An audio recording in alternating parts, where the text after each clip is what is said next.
Sobat Kaum, apa kabar? Kita ketemu lagi nih di Kaum Mengudara. Di bulan Agustus ini, kita hadirkan sebuah rubrik Minggunya Masyarakat Adat. Jadi, kemarin itu sudah ada 4 seri nih, yang kawan-kawan sudah dengar mungkin ya. Ada yang dari Kalimantan Utara, terus kemudian kita ke Sorong Selatan gitu ya. Terus kemudian kita ke Talang Mamak Riau gitu, dan juga sekarang ke Sulawesi Utara bersama kawan Vincent nanti yang juga merupakan anggota kaum muda kaum telapak dan juga bagian dari masyarakat adat Minahasa Tonsea nih.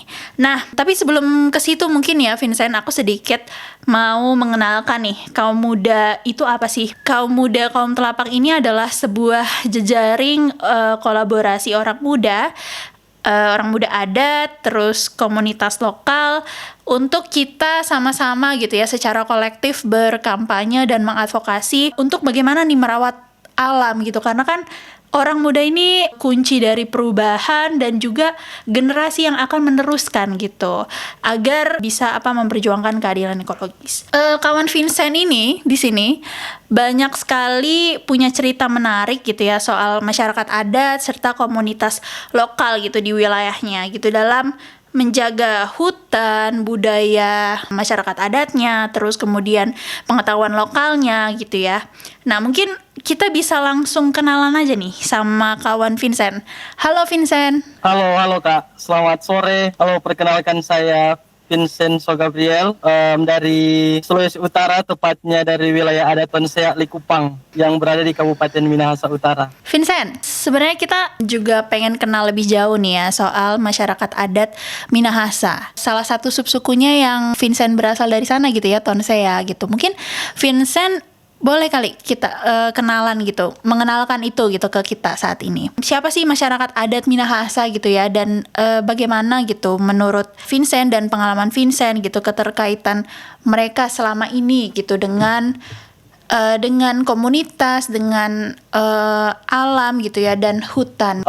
Mungkin banyak dari teman-teman yang sudah mengetahui dan sudah sering mendengar tentang suku Minahasa. Mungkin di sini saya akan memberikan lagi pengetahuan baru tentang suku Minahasa yang ada di Sulawesi Utara. Jadi masyarakat Minahasa itu adalah sekumpulan bangsa yang bermukim di semenanjung utara Pulau Sulawesi, Kak. Tepatnya yang ada di Sulawesi Utara. Suku Minahasa ini adalah suku yang sering dikenal dengan keunikan budaya, adat istiadat, serta sebagian tradisi turun-temurun dari leluhur Minahasa. Jadi Kak, di Minahasa itu bukan hanya ada suku Tonsea, tetapi ada juga beberapa sub-suku lainnya juga, seperti suku Tombulu, suku Tontemboan, suku Tolour, Pasan Ratahan, Ponosakan, dan juga suku Bantik. Itu adalah bagian dari sub-suku yang ada di Minahasa. Perlu diketahui juga Kak bahwa masing-masing dari suku ini memiliki wilayah adatnya tersendiri. Bagi orang Minahasa itu, tanah dan hutan itu adalah ibu yang menghidupi kehidupan masyarakat adat yang ada di Minahasa. Kenapa tanah? Karena bagi kami tanah adalah identitas. Tanah adalah situs yang paling penting bagi masyarakat adat Minahasa. Terus kenapa hutan? Karena bagi orang Minahasa, hutan adalah tempat di mana kita mencari makan, dan disitulah kita bekerja, dan disitulah kita menggantungkan hidup. Wah, menarik banget ya. Ternyata banyak banget ya Vincent subsuku yang ada di Minahasa gitu. Dan memang secara letak geografi dia paling ujung gitu ya dari Sulawesi gitu. Dan satu hal yang pasti banyaknya subsuku itu keterikatan terhadap hutan dan tanah dan wilayahnya itu sama begitu ya. Dan menurut Vincent nih, kira-kira apa yang membedakan sih dari setiap subsuku itu biasanya di sebagai komunitas besar masyarakat adat Minahasa ya? Mungkin yang bisa saya sampaikan kalau untuk perbedaan dari tiap-tiap subsuku yang ada di Minahasa itu, yang pertama itu adalah bahasa. Biasanya dari subsuku yang satu ke subsuku yang lain yang ada di Minahasa itu bahasanya sedikit berbeda. Kemudian juga dialeknya ketika kita berbicara, mungkin saya yang dari Tonsea ketika saya datang ke Tombulu pasti nada bicaranya beda, begitu Kak, begitu dia. Langsung ketahuan ya. Iya, langsung ketahuan, oh yang orang ini pasti dia dari yang ada di gunung sana, suku Tombulu gitu. Oke, berarti memang yang paling membedakan secara besar itu adalah bahasa dan dialek ya. Tapi bagaimana keterhubungan dia dengan tanah dan hutannya mungkin sama ya Vincent ya. Tapi tadi ada yang memang dari pegunungan, ada juga yang dari dataran rendah gitu ya di Minahasa itu. Atau semuanya memang bagaimana tuh secara wilayah keberagaman komunitas masyarakat adat Minahasa ini? Iya Kak, kalau di Minahasa itu dia biasanya itu terbagi dari seperti saya yang tinggal di daerah Minahasa Tonsea, itu dari gunung turun hingga ke pantai. Dan ada juga dari suku Minahasa Tolour, dia hanya di pinggiran danau. Ada juga suku Bantik yang ada di pesisir Manado. Jadi kita bisa melihat kalau kita datang ke Manado pasti di tiap-tiap wilayah itu mereka itu memiliki ciri-ciri khas tersendiri, seperti itu Kak. Apa tuh ciri-ciri khasnya yang tersendiri? Seperti tadi yang saya katakan, yaitu yang pertama nada bicara atau bahasa, dan juga mungkin tarian-tarian yang berbeda dari sub-sub suku yang lain. Seperti di Pasan Ratahan itu ada tarian namanya itu kalau tidak salah tarian itu dia sudah bercampur dengan gaya-gaya Eropa begitu. Namun tetap dikembangkan hingga saat ini. Menarik ya, ternyata secara wilayah subsuku di Minahasa itu juga beragam kayak gitu ya. Ada yang tadi di pesisir, ada yang di pinggiran danau, ada yang dari pegunungan turun ke laut kayak gitu ya. Nah, Vincent kira-kira ya, kalau Vincent sebagai masyarakat adat Tonsea gitu ya, dari subsuku Tonsea ini sendiri, apa sih yang menarik Vincent? Yang bisa kawan-kawan sobat kaum ketahui nih? Bisa saya katakan Kak, kalau tanah Minahasa itu adalah tanah yang kaya, karena orang-orang tua kami mengatakan bahwa sedangkan benih ditaruh di atas batu pasti tumbuh. Tapi ketika bertanya tentang masyarakat adat Tonsea, bisa saya katakan juga kami memiliki semua sumber daya alam yang ada, termasuk laut maupun pegunungan. Karena di Tonsea itu profesi atau pekerjaan juga itu masyarakatnya beragam. Ada yang ke laut, ada yang bertani, dan lain sebagainya. Seperti yang sudah saya sampaikan, di Tanah Tonsea itu memiliki hutan yang cukup luas karena dikelilingi banyak gunung. Seperti di Bitung ada Gunung Dua Sudara, di Minahasa Utara ada Gunung Kelabat, dan kedua wilayah itu termasuk dalam subsuku Tonsea. Lengkap ya, Tonsea ini sendiri. Ada gunung iya gitu, terus kemudian hutan iya gitu ya, dan pesisir juga iya gitu ya Vincent ya. Jadi memang alam ini memberikan banyak sekali gitu untuk kehidupan komunitas adat di Tonsea gitu. Nah, kira-kira nih menurut Vincent gitu ya, aku juga mau menggali lebih jauh gitu. Vincent tadi menyebutkan bahwa hutan ini bagi komunitas suku adat Tonsea ini bagaikan ibu kehidupan gitu ya. Apapun yang ditumbuh di sana akan sangat subur dan membawa kemakmuran gitu bagi komunitasnya. Nah, bisa nggak kasih satu atau dua contoh begitu? Kira-kira kenapa sih masyarakat adat Minahasa Tonsea gitu punya pemaknaan yang sangat dalam seperti itu? Yang perlu kita ketahui bahwa di daratan Tonsea itu atau Minahasa Tonsea itu hutannya cukup luas, dan disitulah tempat di mana kita masyarakat adat Minahasa mencari makan. Namun mungkin saya akan melebar ya Kak. Oke, saya silakan. akan melebar. Namun perlu juga kita ketahui bahwa di daratan Tonsea itu sebenarnya walaupun hutannya banyak, namun coba kita masuk ke dalamnya, pasti hutannya itu bisa dibilang sudah dikelilingi oleh pertambangan, Kak.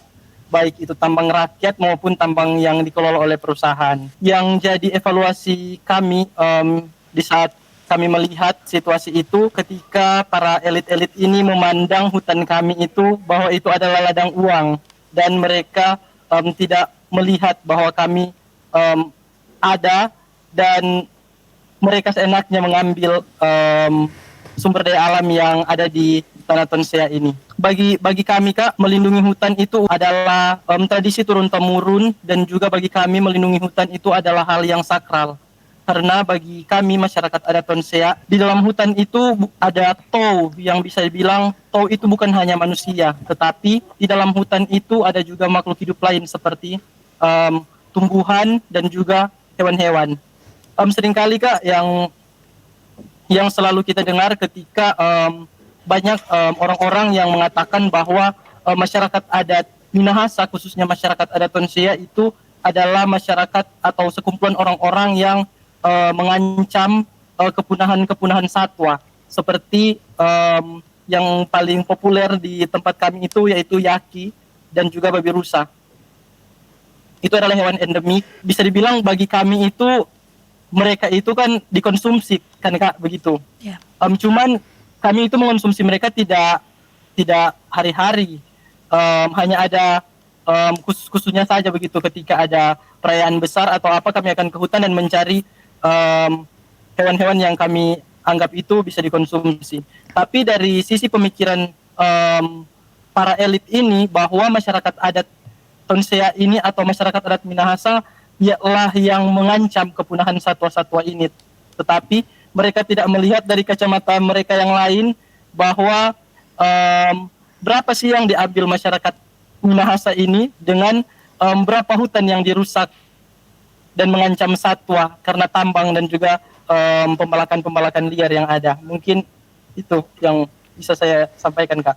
Menarik ya, karena kawan Vincent nih udah masuk ke tantangan sebenarnya. Apa namanya? Iya, betul. Tergerusnya budaya, pangan, dan kemudian pengetahuan lokal sampai cara masyarakat adat hidup itu udah tergerus ya dengan adanya industri-industri gitu. Tapi sebelum ke situ nih Vincent, banyak sumber daya alam, terus kemudian satwa-satwa endemik gitu yang ada di hutan Minahasa gitu ya, yang apa namanya banyak gitu saat ini, kayak tadi yaki, babi rusa gitu ya, dan juga mungkin kayu nantu gitu ya Vincent, salah satunya. Nah itu mungkin bisa diceritakan kali ya, karena kemarin tuh pas aku baca-baca gitu ya Vincent, di beberapa jurnal maupun artikel tentang masyarakat adat Minahasa, salah satu kayu yang menjadi ciri khas dari hutan Minahasa itu adalah kayu nantu gitu.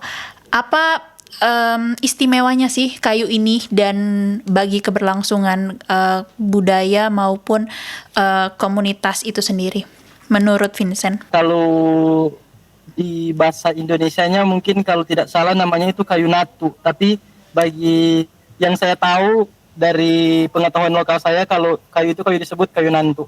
Nah, jadi perlu diketahui bahwa rumah-rumah yang ada di Minahasa itu pada masanya itu terkenal dengan rumah panggung atau rumah adat yang ada di Minahasa, dan bahan utama pembuatan dari rumah itu adalah kayu ini, karena kayu nantu ini dikenal dengan kayu yang kokoh, tidak gampang dimakan rayap, dan juga kayu yang berkualitas juga.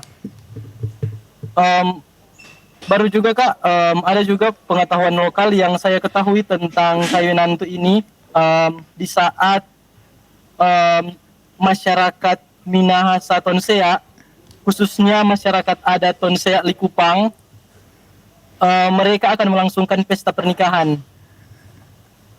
Jadi orang-orang tua kami itu selalu mengatakan kalau mau buat sabuah, apa ya kalau bahasa Indonesianya ya, tenda, tenda kah? Tenda, Tenda. iya tenda. Nah, kalau mau buat tenda harus cari kayu nantuk dulu, Hmm. karena kayu itu dipercaya kokoh untuk dibuatkan tiang utama penyangga tenda ini, dengan pandangan bahwa sebagaimana kayu ini yang kokoh berdiri, pasti keluarga Minahasa yang baru akan kokoh seperti kayu ini. Begitu Kak. Wah, menarik ya. Kira-kira nih, tadi kan Vincent menambahkan konteks sudah tergerus gitu ya, mulai pelan-pelan hutannya masyarakat adat Minahasa gitu.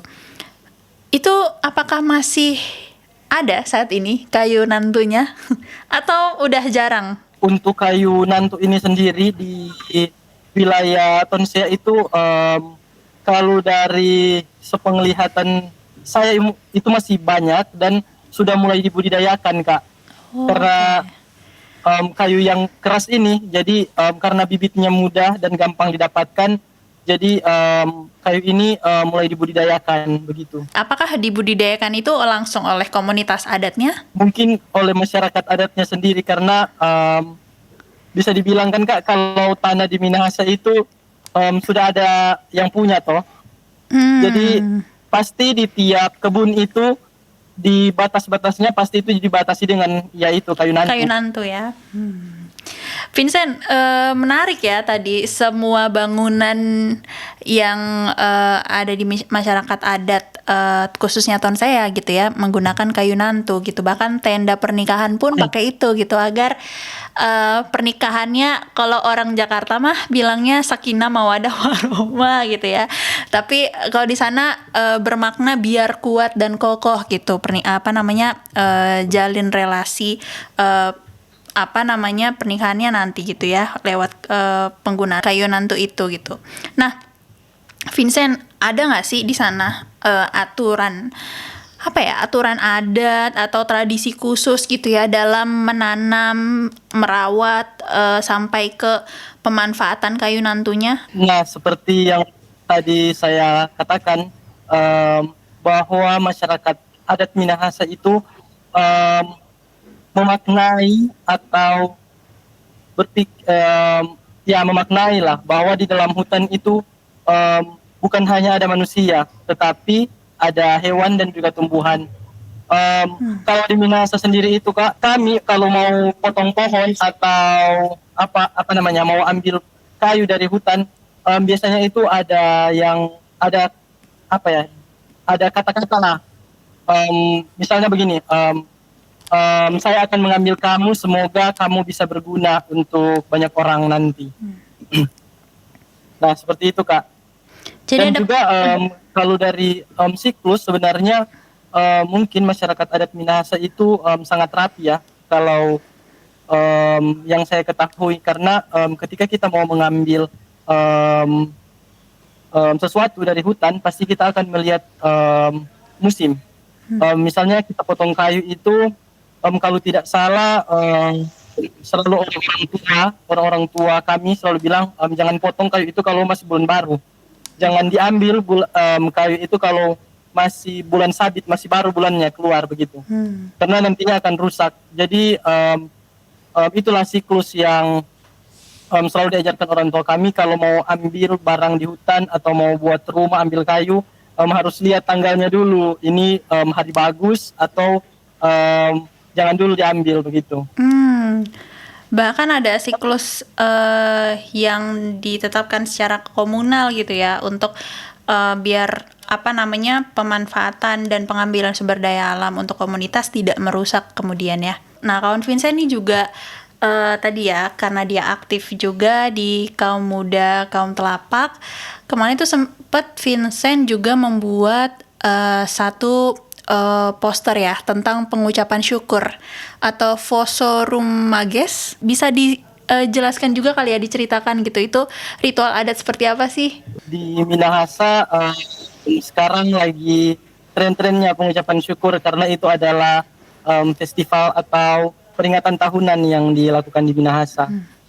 Cuman pengucapan syukur itu dia berakar dari tradisi tua yang disebut tradisi Foso Rumages. Perlu diketahui Foso itu yang berarti ritual dan Rumages itu adalah persembahan. Jadi masyarakat Minahasa itu menyeluruh sudah diajarkan dari zaman dahulu bahwa mengucap syukur itu penting. Inilah tradisi Foso Rumages ini adalah tradisi bentuk di mana kita sebagai atau manusia mengucap syukur atas segala berkat dan apa yang diberikan oleh Tuhan Yang Maha Esa. Begitu Kak.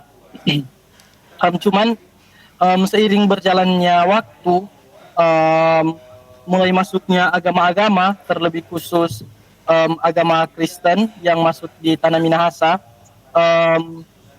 di situ terjadi akulturasi dari kekristenan dan yang dulunya tradisi ini disebut Foso Rumages kini menjadi pengucapan syukur. Namun dengan tidak menghilangkan maknanya, kalau dari kacamata saya ya, tradisi Foso Rumages ini dia mulai hilang, atau mungkin tidak hilang tapi sudah sebagian kecil orang yang melakukan itu karena pengaruhnya dari pengucapan syukur ini yang dimana walaupun tidak menghilangkan maknanya tapi sudah berubah dari dulunya dia ritual, tapi sekarang masyarakat Minahasa itu datang ke gereja membawa hasil pertanian baik padi, cengkeh, pala, buah-buahan untuk dibawa ke gereja atau dibawa ke rumah ibadah dan dimakan bersama di suatu momentum itu.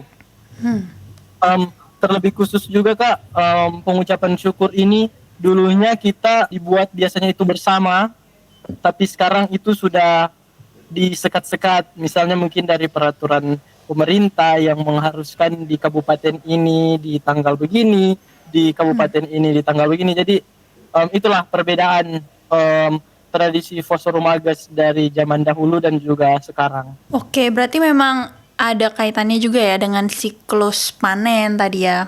Terus kemudian musim tanam gitu ya Vincent, karena ini kayak persembahan untuk mensyukuri dan berterima kasih gitu ya kepada alam yang sudah memberi ke manusia begitu ya. Vincent, banyak sekali ya sebenarnya ritual ada, terus kemudian tadi ya pemanfaatan dan cara-cara komunitas melestarikan dan memanfaatkan sumber daya alam gitu ya dari Minahasa ini di tengah ancaman entah tadi ya yang Vincent sebutkan gitu, tambang, pembalakan liar, kemudian kejahatan-kejahatan lingkungan lain lah gitu saat ini yang terjadi di wilayah hutan ataupun pesisir atau danau ya semua gitu di masyarakat adat Minahasa ini. Apa kira-kira Vincent yang Vincent bayangkan dan harapkan gitu? Oke, jadi sebenarnya begini Kak, soal tambang, sebenarnya apalagi tambang perusahaan itu, sebenarnya mereka lah yang salah satu kontribusi terbesar yang menyumbang atau memberikan tentang kepunahan masyarakat Minahasa itu sendiri Kak. Mulai dari kebiasaan masyarakat adat Minahasa yang mulai berubah karena adanya si tambang ini, kerusakan situs, karena bagi masyarakat adat Minahasa mata air itu adalah situs yang paling penting dalam kehidupan. Jadi kalau harapan saya itu para tambang-tambang inilah agar mereka harus selalu melibatkan masyarakat adat itu sendiri yang bermukim atau tinggal di wilayah itu untuk apapun proses yang akan mereka lakukan.